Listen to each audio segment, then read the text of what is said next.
What's up, guys? It's your boy, Barca boy 103. Just finished watching the match and Barcelona beat Valencia 4-2. Made hard work of it, but got the job done in the end. A game that was way crazier than it should be and had a lot of key turning points and key storylines as well. Xavi did select a full strength team from the get-go for this game. No surprises whatsoever. The game started off pretty well for Barcelona. We were absolutely dominating the game. I think we had 80% of the possession with like 20 minutes into the game. We get the first goal of the game from Lopez with an absolutely insane header from a brilliant cross from Raphinha, and then the game flips on its head. Two individual mistakes in the space of 5 minutes from Araujo and Ter Stegen. We're 2-1 down, but just before the break, Valencia's goalkeeper Mamardashvili picks up a red card. They go down to 10 men. Barcelona second half started off pretty well. Get a goal very early on from Lewandowski from a header from a corner kick. We keep on pushing. We then got, of course, the winning goal in the end from Lewandowski again, from a corner, from a header again, and then just to end it off for Lewandowski to get his hat-trick, scores an absolutely free kick. And finally, for me, in my opinion, that is the first free kick that Barcelona have scored since Messi. That bouncy one against Betis from Ferran Torres does not count in my books. That one for me is a real free kick. Okay, where do we start? Let's start with the two mistakes from Ter Stegen and Araujo. Firstly, I want to defend Ter Stegen a slight bit. Ter Stegen does that flick where he chips it over the player all the time. Since 2016 in the Champions League, I've been seeing Ter Stegen do that. Not once have I seen him fail.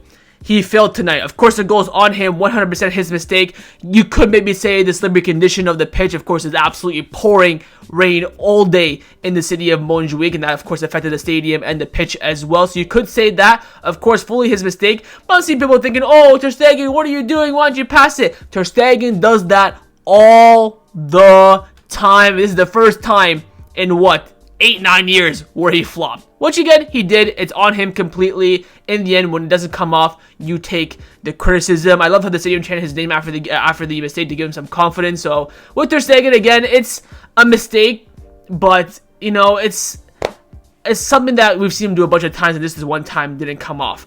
The Araujo mistake, on the other hand, I mean, the penalty, I've never seen. I don't think there's been a more clear penalty in Europe this season. Bloody hell. Just took him out. If you're gonna do that, at least do that outside the box and get a yellow card as well while you're at it. Sorry, I just spit there. But like, in the box, clear.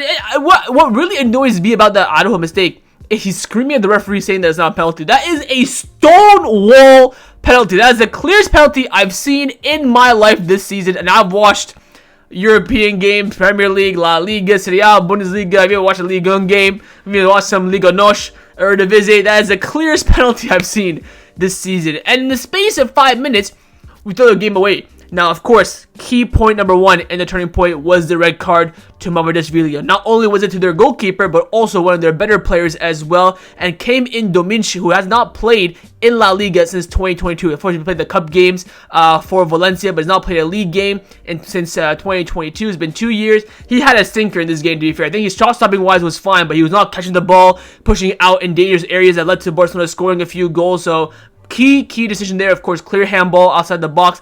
That was turning point number one. Turning point number two was when Xavi brought in Inigo and Roberto at halftime. The Roberto one, I was a bit skeptical on. I'm like, yeah, we need some more attacking threat, not Roberto. The Inigo one for me made perfect sense. Kubarsi had an absolute stinker, his worst performance for Barcelona since breaking into the first team in January. Inigo came in with that left foot. Of course, first minute almost gave away a penalty, but in the end it wasn't.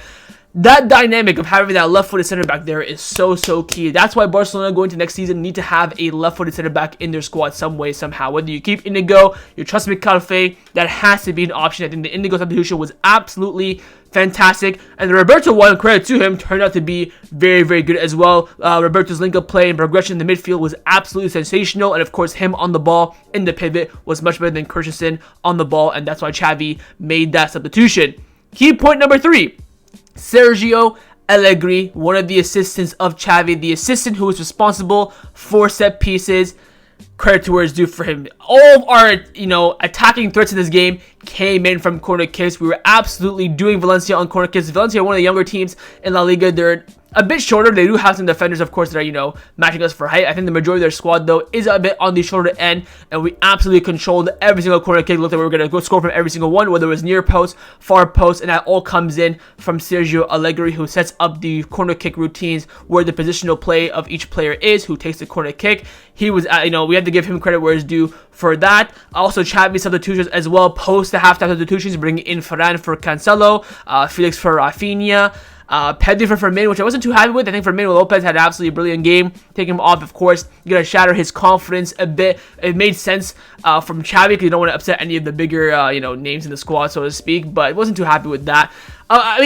Look, Lewandowski, credit to him, got a hat-trick today. I think all the goals were, rebounds and stuff, apart from the free kick, of course. But that, for me, is where the key decisions came in. The reason why Barcelona won this game was for 3 reasons. The Mamardashvili red card, Xavi substitution at halftime, bringing in Inigo, and, of course, Sergio Alegre set-piece routines. Now, let's discuss player individual ratings. First of all, the team performance-wise, I think the team played all right, especially that first open 20 minutes. So we dominated, of course, second half, dominated throughout.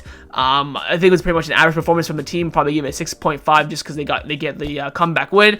Ter Stegen in goal, give him a 5. Of course, an average 6, made the mistake, bring him down 1. Araujo, I would say 6 out of 10 as well. Average, they got the mistake, so bring him down 1. 5 out of 10. I think Kunde 7 out of 10. Yet again, my freaking Rolls Royce defender, sublime. Got Lamine Yamal out of trouble a lot in this game, and so smart with his defending. God damn, he's so good. So good. Kubarsi, I'm going to give a 5 out of 10. I think that was his worst performance for Barcelona. Was not holding the offside line well whatsoever throughout the whole entire 45 minutes.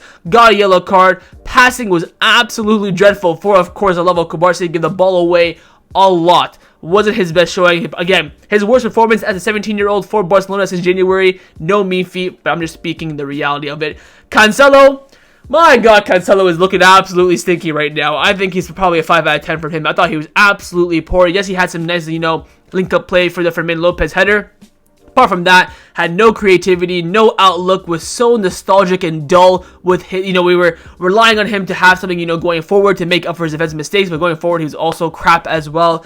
I think we just chuck him back on the right, at right back and see how he does there, but then again, you can drop Kunde. So there's a good argument right now for Cancelo to be dropped. For Christensen in the pivot, I'll probably give him an average 6 out of 10. Didn't do anything wrong. Put in an average performance. Was playing a very, very advanced as well, kind of as an attacking midfielder, I think, to start the press, especially when Barcelona had the ball. Gundogan, give him a 7. I thought he was, typical Gundogan performance. I thought he was brilliant. Really wish he scored that chance. I think it was at 2-2 around the 70th minute. Linked up the ball very well. His crossing, his passing were all pretty good, so I have no complaints there. Link-up play to get out of, Valencia's press was really, really good from him. Fermin Lopez, I'm going to give him an 8. I thought Fermin Lopez was absolutely sensational. He, again, kind of like Gavi, just plays with his heart on the pitch. Link-up play was brilliant with Lamine Yamal, of course, got the goal, the leap for the goal, the direction of the header was superb. Looked like our only spark in the, attacking third for the first, I would say, maybe 55 minutes. Again, I think his movement, especially from the midfield, turning and drifting, absolutely fantastic from him. I think he came in and replaced Pedri very well in that Gala 11.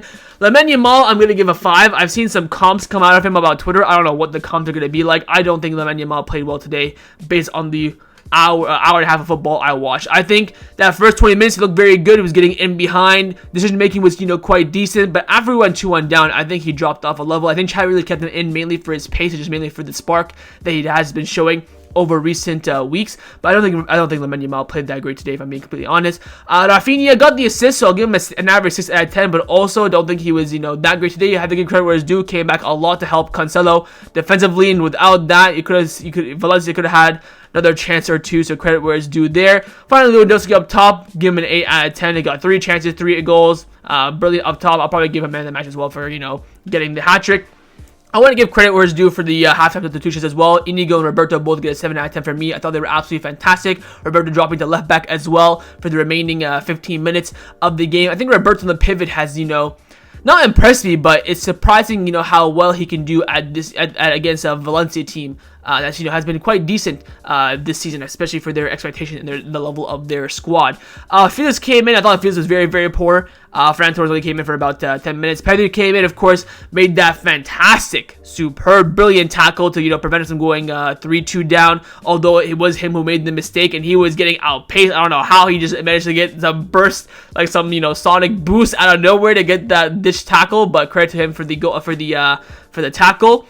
And that's pretty much it. I think what it was the win I expected, but not the way I expected. And again, a lot of good taking points to take away from this game. Firstly, on the free kicks, on our corner kicks, they've been very, very good this season. We've of course upgraded a lot. I remember back in 2017, 2018, 2019, Barcelona would never score a corner. You might get a PK header at the beginning of the season, and that was it.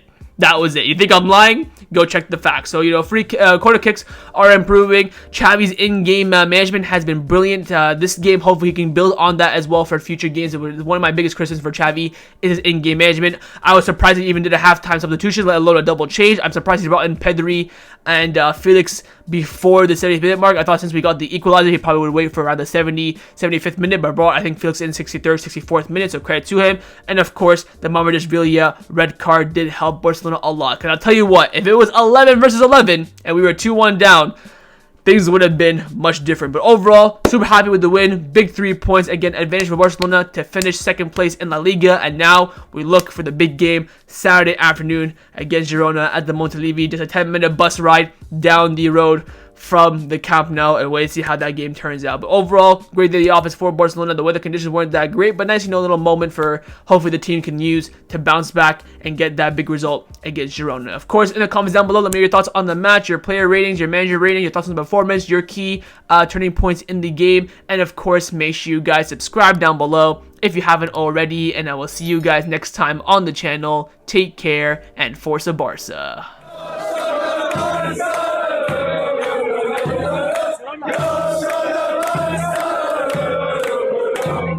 Go,